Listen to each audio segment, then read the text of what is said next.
I want to talk Because about Mike Eisling of the of Handgun Radio. He's also God and Guns, I think. Mike, I have he's no doing a idea. couple different. He's helping on a couple of different Yeah, shows. I'm pretty sure. people act like I listen to The Firearms Radio any Network. oh anything. Like we were at SHOT Show and NRA Show and like all these other YouTube people kept coming up, Yes. and I had to look at Sean and go, who the hell is this guy? Aw, y'all are so busy doing your own show. I mean, y'all's No, shows go long and frequent, and so you're a busy guy. yeah, but I don't watch like a lot of other people's stuff. So like when like you have to become like a pop culture reference before I'll really probably know like I know a lot of them now because I've met them in person. But when Yeah. I look at somebody and they're like, yeah, I'm blah blah blah blah blah from blah blah, and I'm like, who are you? I don't know. A couple of them got offended by Well, there's just a lot of us out there now. You can't be offended. Let me introduce you, okay? Because I started recording already because I don't want to miss a minute, a second of Jeremy Pozderac talking. So I yeah. already started. So this is the Fat2Fit HQ podcast, and it is episode 127, and this is the unedited version. It is the video. We'll get the audio for later. And I called Jeremy Pozderac of the We Like Shooting podcast about 2 hours ago. And I said, hey, man, I have some questions. Will you do a show with me? Again. And Jeremy was kind enough to come on. I wrote in the notes there, one of our favorite ex-Marines, one of our favorite comes back to help us out. So thank you, Jeremy. Oh, Thank you. See, people don't know. You're just a big teddy bear, just cuddly, sweet, and kind to the core. I got a reputation. Don't ruin it. I know. That's what makes it so fun. But I really do. I appreciate you coming back because let me tell you what I'm doing. I have Okay. been, well, I mean, and because you took me shooting at Christmas when I was way up in Ohio. We're on opposite ends of the United States, but I happened to be in your neck of the woods, and you were nice enough to take me shoot. I think you did it for fun because you like to see me get like blown off my feet with that rifle when we were standing. That was a shotgun with a slug. Oh my god, I have that video. That was a 12 gauge with a slug. Oh my god, that was the first time I'd ever fired anything like that, and I still feel it. I can still feel it, and it was bitter cold. That was a lot of fun, and at that time, my family and I, we'd been talking about getting a firearm for our home, and we've gone through some safety things with the kids, and we've been doing some practicing and stuff. And I know what I want to purchase right now, and it is more along the lines of something to hunt with, and it's kind of a tie-in to our show. I want to hunt for my own food, not all the food for my family, but I think I would like to. I mean, my family hunts, my mom and my dad hunt, and my sister hunt, and we have a little bit of property where the deer, really the wild hogs, are really getting to be a mess there. But so there's hunting opportunities for me, and I don't have. I mean, I really just don't know where to start with that kind of a firearm. Well, knowing where you live in the country, we were Texas. We were up here. We refer to the deer you have down there as rabbits. Oh yeah, see, that's the thing. We don't have many. So like normally I wouldn't suggest anything smaller than like a 243 for a rabbit, or not for rabbit, yeah, for your rabbits. For a deer. 243, but like in Ohio, we're not allowed to hunt with traditional rifles. Really? Why is that? Yeah, it's too flat and there's too many people. It's more populated than Texas. Like Texas is sparsely populated, so even though it's flat as hell, the chances of you shooting around in your neighbor's house is slim to none because your neighbor's probably 4 miles away. Well, in a big part of Texas. Right. Okay. On average. Yeah, on average. In Ohio, you could get away with that in like the southeast counties and a lot of the southern counties, and especially in the southeast because you start getting into the foothills. Okay. But like up where I live, it's rural, but there's enough houses around where if you took a bad shot, you could probably whack somebody's house. Wow. So we have to, for up until last year, we could only use shotguns, handguns, muzzle loaders, bows, and crossbows. Wow. Last year they allowed the use of rifles, but only in straight wall calibers or straight wall cartridges, and there was a list of approved calibers. There was so basically what got approved was old black powder cartridges and handgun cartridges. Okay. Okay. So, and you're saying that that's if I were hunting in Ohio. What about the rest of the country? Like, I mean, I'm only going to be hunting in Texas. I know that. If you're like I said, if you're hunting in Texas, and if you're worried about, like, especially recoil being a new shooter, yada yada yada yada, and if it's something you want your kids to be able to handle, like 243 would do hogs and it would do deer.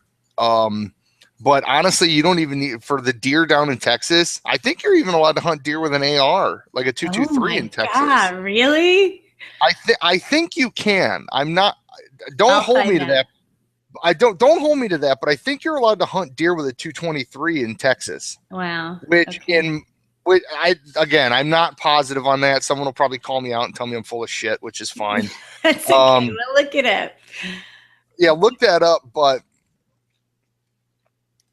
a good heavy 223 round, like a 75 grain 223, is more than enough for the deer in Texas and most pigs.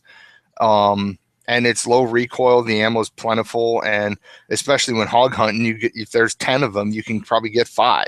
Really? If you're good enough. Okay. So let me back up. Tell me what. Of course, I didn't write this down, but thankfully we're recording.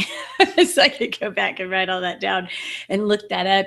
And where is my best bet as somebody who's never purchased a firearm? Now, there's been some guys at some local shooting ranges that have been really awesome about letting me go and try things out. And I'm sure they have some connections. But where would you suggest somebody go? I mean, I know Walmart sells guns. I know I can go on the internet, but here's the catch-22 with buying guns. You froze. Did I freeze? I did. Okay. For a second. You're back. Okay. Here's the catch-22. Now, I would normally say go to a smaller shop or more of a smaller owned shop, because when you start getting into like big box stores, you run into people that just need a job, and they might know a little bit about guns, so they stick them at the gun desk. A friend of mine who knows a lot about guns, he actually helps me out at my store. He works at a bigger box store, and everybody there defaults to him. Right. There's a couple guys up there that really know their stuff, or that mostly know their stuff, but everybody defaults to him because he knows the most. But finding guys like that at a box store is rare. He needed a job to get out of the house, and I told him about that opening, and he was like, yeah, what the hell, why not? But you'll tend to find people at a smaller, like, mom and pop shop, or a smaller locally owned kind of place where the guy's really passionate about it. Now, that being said, a lot of the more smaller local places, you can find you're probably going to pay a little bit more. Yeah, but you're going to be getting a better service, better information, probably. But sometimes those guys are just shysters. Oh no. So, yeah, and that's like anything else. I mean, you deal with a carpet cleaning company. Sure. You might find you'll end up finding the personality and the people that you trust. I mean, go to all of them that you can, and you will probably only end up going to one if you can help it, because that's the guy that you trust when he tells you this, this, and this. That's the guy whose words you believe. And that's, whether it's through, you have a friend who's really good with guns, and he goes with you and he goes, yeah, that guy's full of shit. Yeah. Like that happens a lot.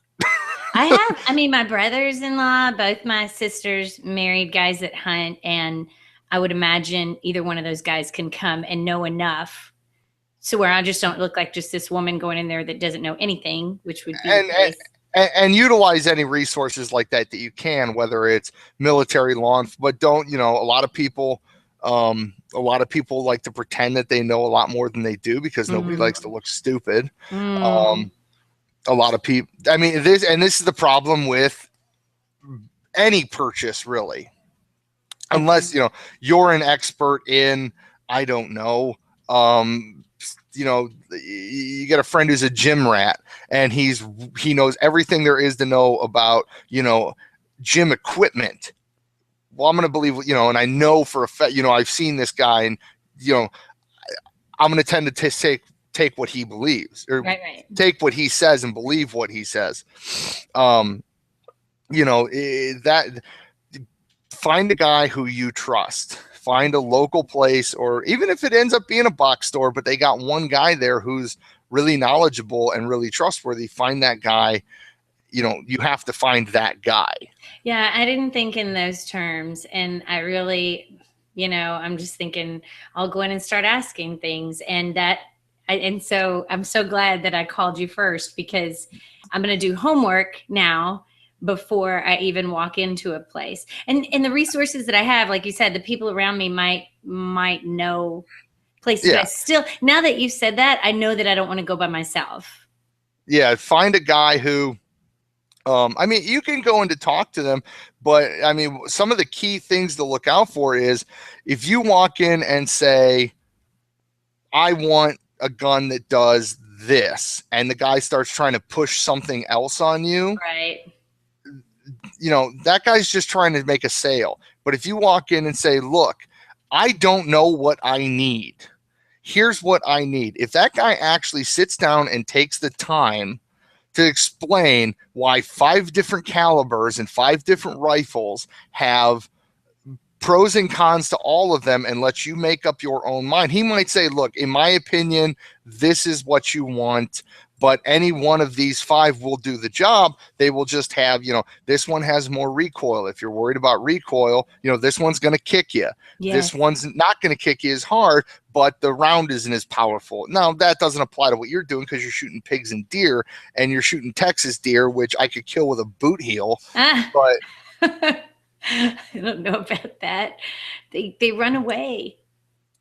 if I by chance got close enough to one, I could theoretically kill it with a boot heel. Okay. So those are things that I need to think about. Of course, because of our day out in the ice and snow, I'm still thinking about recoil. It was so cold. It was fun. It was like the worst time to come to Ohio, too. It was so much fun. I love that, because when we put this together, I know I'm doing this as a Fat2Fit show, but the Firearms Radio Network is going to put this together as like a process of me getting a gun. And so we still have footage from that day that we're going to use. And that was a lot of fun. But I know I want to worry about that. I know I need to worry about how strong, the ammunition is that I'm using, how far away things are that I'm probably trying to hit, what's the best kind of gun for what. And so I appreciate that you gave me some specific types and calibers to go look for. I have a different kind of question for you. Okay. I kind of want to take you on FaceTime with me into the place, and I might hit you up. Wouldn't that be fun? Wouldn't that be so good? I'm like talking to the guy that I'm showing my phone. This guy says you're full of it. the man in the magic box. Right. I might. So the other thing is, when you kill something, like that's the whole tie-in for me, is I do want to get it processed. I mean, my parents get things processed, and we have venison then for a while. And it seems like to me, wow, that's a great way to at least get some of your food sourced better than, the grocery store. And so, but don't they process it? Like, let's talk about deer. Don't they process it and mix it with other meats? I mean, do you know anything about that? You can tell them not to. Really? Mm-hmm. And the reason they would be if it's a reputable butcher, they'll process it any way you ask them to. We used to have pigs when I was a kid, and when I would have them butchered, normally what they do is they throw fat in with the meat. Oh. Like extra fat, because it's pig fat. It makes it taste better. Right. What they do with a lot of deer is they'll throw pig fat in with the deer to make it, well, people burn deer because it's a very lean meat, and they're used to cooking with very greasy beef and pork and stuff like that, and they tend to overcook it. I see. I Same with know. buffalo. So they'll actually, like with buffalo, sometimes they'll actually throw beef fat in there to fatten up the meat a little bit, so people don't overcook it. But if you know what you're doing and you know how to cook that animal, I process mine all by myself. Really? Yeah, Really? if you, I have, there is up on top of, right. Well, I see the horns. Yeah, that's it. Right where my finger is, that Yes. little white round thing. Yes. That's a roll of butcher paper. And how often do you kill an animal and process it? Not that often. But if I do go hunting and I do kill a deer, usually me and my friends, if we all went out and got a deer, we just make a party out of processing them. Nice. Usually gutting it's one night and you hang them up in the barn, and then the next day you go out and you just get a couple cases of beer, and everybody helps process everybody else's deer, and you just make a night of it. I got a meat grinder, and I got, sharp knives, and my one buddy used to work at a butcher shop, so he was real quick about it. Fantastic. That's fantastic. Because we are thinking about getting a freezer. Well, we know we're going to get a freezer. And that's required. Yeah. I mean, even if we just go in with friends to get a side of beef or something like that, or, but I want to be prepared for, I'm feeling confident that this season I will get something to go in that freezer. Well, and the nice part is, especially with Texas, is you can shoot a pig every week. Oh my gosh. And they're just ruining, they're scary. They go in packs. There's helicopter hog hunting now because it's open season all year long. Please take out as many as you can because. Oh yeah. I got friends in Texas, and if I'm on their property, and they're like, except for the ones we got penned up that we trapped, they're like, you see a hog, just shoot it. If you want to bring it back, bring it back. If you don't, just leave it lay there. We don't care. Just kill the damn things. I know they're such a nuisance. They're going into the towns, into little towns, and just tearing things up. They're super scary in a pack. But hence why an AR-15 is nice. Yeah, I guess so. But we do have that. Huh. I have an AR-15 that I want to take and go on some helicopter hog hunts with. It's more of a longer range AR, but I'd like to get, if I ever get the money, I'd like to put infrared optic on it, and you can just go out in the middle of the night with a suppressor and how much does an infrared like that cost? Like $6,000. Really? A really good infrared op. Yeah. Wait, you froze. Basic ones are still several $1,000s. So you're saying a basic one is going to be a couple $1,000s, but a really, really good one is about $6,000? Oh no, a really, really good one's more than that. Really? Yeah, I mean, I could look up the actual numbers of it, but okay, you're already way out of my. And I'm not that advanced. But that's infrared. There's night vision, which is completely different, which you can get for night vision is not infrared. Infrared's the heat vision. Oh yeah. So that's gonna and night vision is that green warbly looking. You're just gonna get more vision at night. Yeah. But yeah, night vision is cool, but infrared is way better. Way cool. Yeah, infrared's pretty sweet. So are you guys able to do y'all even have helicopter hog hunting up there? No, the hogs aren't bad enough up here. We got them in southern Ohio, and they're just, I mean, the closest hog sightings are like 30 minutes like southwest of me. Okay. But even then, right? Yeah, I'm like an hour south of Cleveland. Okay. So they're not like, but they're not, it's not as bad as Texas. We have a little harsher winters, and we have a coyote problem, which helps with a pig problem. Slightly, not much, because a full grown pig is too much for even a lot of coyotes. Yeah. Pigs are mean. They're so I'd rather deal with a pack of coyotes than a pack of pigs. Now, those hogs, the wild boars, you know, that are tearing everything up in Texas, what kind of meat are we talking about? If it's wild, I mean, is it good? Is it just like a pig? Is it something I'm going to want to process? And Yeah, if you're gonna eat them, aim for the smaller ones and try to shoot a female. I think, well, I guess that would be the same with any animal. That's going to be your less tough Yeah, meat. yeah. Like, and wild hog meat's a little bit different than like uh farm raised pork. Like, you don't eat boars. Like, farm raised boars, you just don't eat them. You don't. If they've kept their testicles and they are breeders, that is what they are for. Huh. You just don't. It's generally not done. Like, the Amish might do it, but other than that, nobody really does that. And is that because they are for reproduction, or is that because they don't taste right? Because they don't taste good. Ugh. The meat's real gamey, and you're talking testosterone out the yin yang. Ooh. And but you know, that's it's two completely different areas. Not to mention, we have these things. Did you hear that? Nope, you got frozen up. Say it again. You have what? I said we have these things up where I live called trees, Mm-hmm. and they make a trees. and they make a canopy. Yes, yes. And if you were up in the air, you couldn't see anything. Like, some farm fields you could do it with, but for the most part, like, following them, you know. You're saying that's why they don't have helicopter. That's why it's just not going to work. It's not feasible. Like, they'd run right into the woods out of the field, and you're done. You're done. So then, when you say you want to do it, you're going to come down and do it with your buddies in Texas, probably.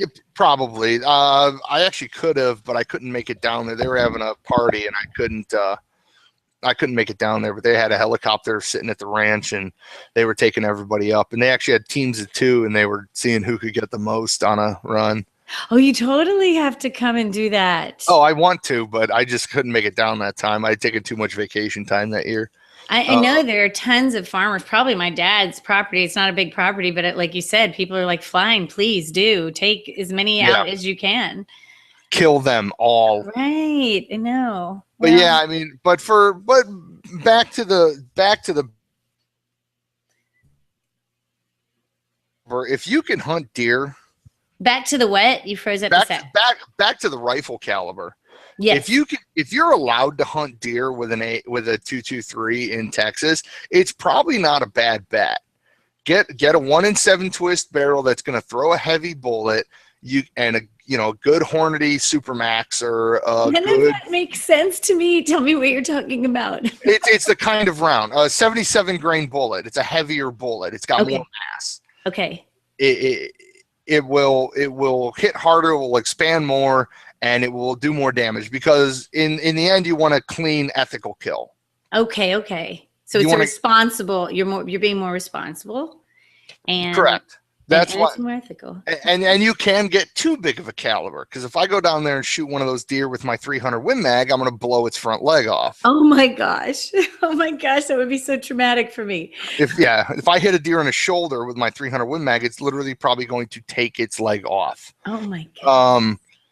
You can use like 6mm are pretty good, 243s are pretty good.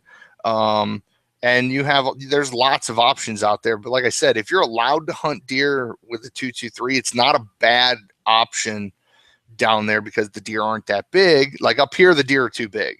Really? Our deer, I mean, when I hang out with my buddies from the South, I was in the Marines, and one of the guys was from Florida. And we were in Fort Lost in the Woods, Missouri. Also known as Fort Leonard Wood, Missouri. Okay. And we were out on a HE lot, and there was deer tracks going through the one training field. Exciting. And I looked down, I was like, oh, look at that, deer tracks. And he's like, oh yeah. And I said, oh, buck. And he's like, that's a big buck. And I kind of looked at him. I'm like, what the hell are you talking about? I'm like, that's not a big. He goes, that deer's got to be 150, 170 pounds. And I'm like, so really? I'm like, really? Like, people let those go by. See, no, we get so excited. I know that much because, I mean, we'll see tracks and everybody gets really excited. It's not. I mean, they're just But, not. but I mean, Prevalent. it was this big. No, we have nothing Uh, like that walking through our No, property. and the ones that up here like that. No, I mean, it looks like a damn cow hoof. that's like, yeah, that's like And those Clydesdale horses or something.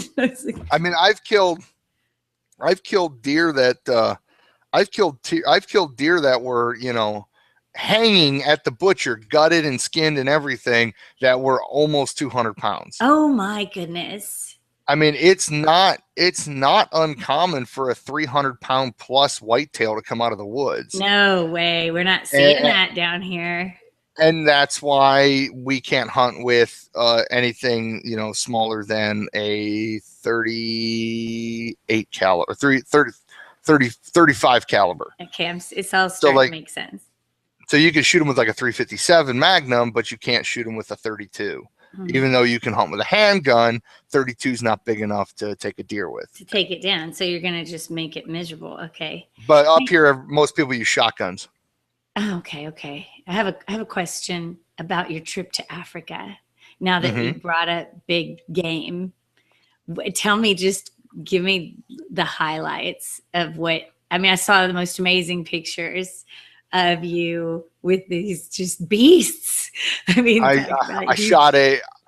got 5 animals. I got a wildebeest. Oh, so great. Uh-oh, you froze at the best part. A wildebeest, and what else? A wildebeest, a springbuck, a blesbuck, a gemsbuck, and an impala. Oh my God.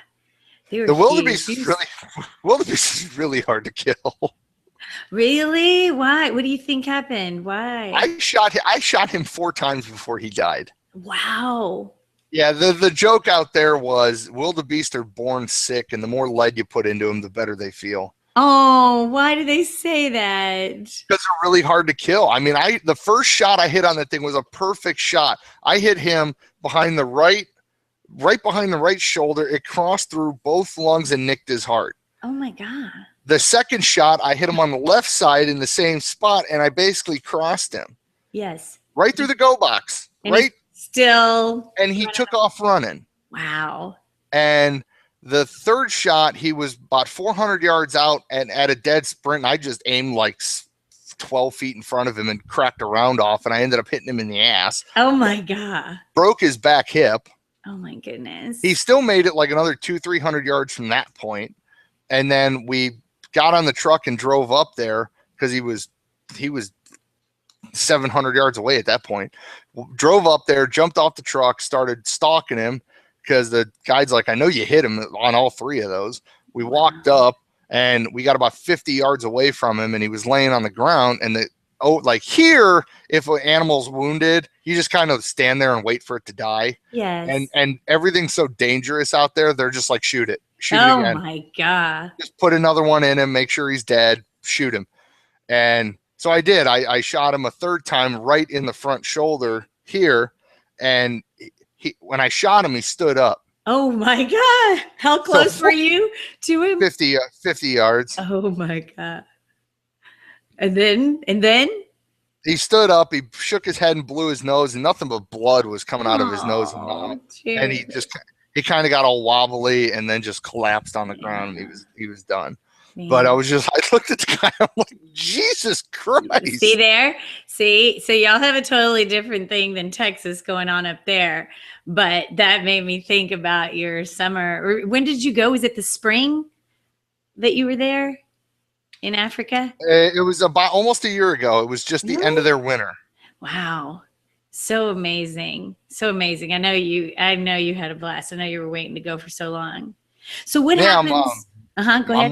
I'm still waiting on my mounts to get back. That's what I was going to say. Like, what do you get to bring back to the States from that? Well, you could bring back, trophies and stuff like that, skins, hides, I could add everything, but I couldn't afford the really expensive taxidermy. Yes. So I just got European mounts, which is a skull, skull with horns. Cool. So I just got skull with horns. I'll put them on a wood plaque, and then the hides, like a tanned hide. Oh, that's so cool. That's so awesome for your So bachelor pad. if you ever make it up to my my shop again, I'll have all the animal heads Oh, up on. I can't wait. I can't wait. I'm Um, making it. I'm coming at Christmas. oh, So okay. Well, I'll stop down again. I will. I will. I will love to see them. Hopefully you'll have them by then. It'll be over a year. I should have them by next month. So Awesome. Awesome.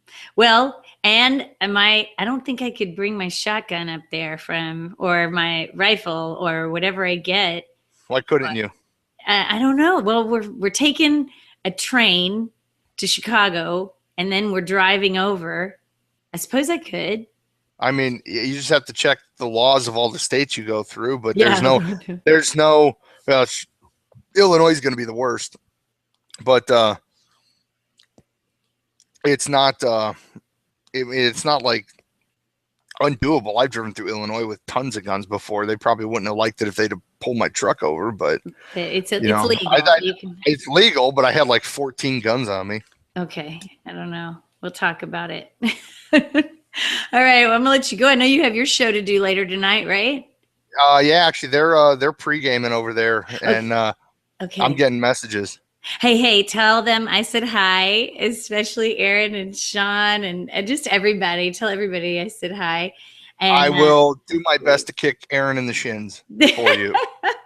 Well, don't do that, but tell him I said hi. And thank you for coming on with a late notice because I have more questions, but I think I need to do a little homework and look up what you gave me to look at and just maybe do a little bit of shopping and then come back to you with some other stuff if that's okay.